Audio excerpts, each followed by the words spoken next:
የውጭ ሀገር ዜጋ ነው ወይ ደግሞ እሱ የሚኖረው ውጭ ሀገር ነው ምናምን እያላችሁ ለመግለጽ ብዙ ጊዜ በጣም የሚከብዳችሁ አንድ ቃል አለ።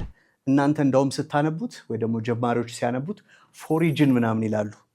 ስናት ፎሪጅን ይሄን ቃል አንብቡት። ፎሬን በሉኝ እስቲ። ፎሬን በጣም ጥሩ። ይሄን እየተጠቀምን የምንሰራቸው ኤክስፕሬሽኖች ይኖራሉ። የውጭ ሀገር ዜጋ ነው በሉኝ እስቲ። እላው ላይ ኢአር መጨመር ነው። he is a foreigner ነው የምትሉኝ። he's a foreigner ኦኬ። የውጭ ሀገር ዜጋ ነው ስትሉ he's a foreigner he comes from outside ምናምን እያላችሁ እንዳትቀበጣጥሩ። so he's a foreigner ኦኬ።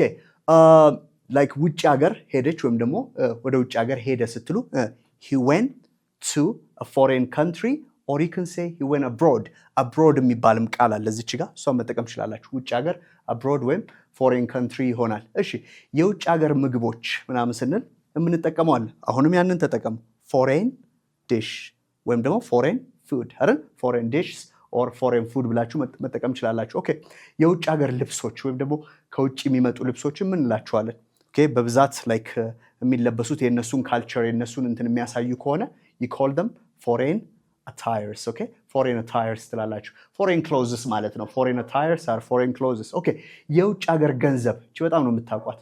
የውጭ ሀገር ገንዘብ ዶላሩን ፓውንዱን ምናምን ምን ትሉታላችሁ? ኦኬ foreign currency አይደል? foreign currency ትሉታላችሁ። እሺ ለእናንተ 4 ወይም 5 አሳይመንቶች አሉኝ or you can just work on that one።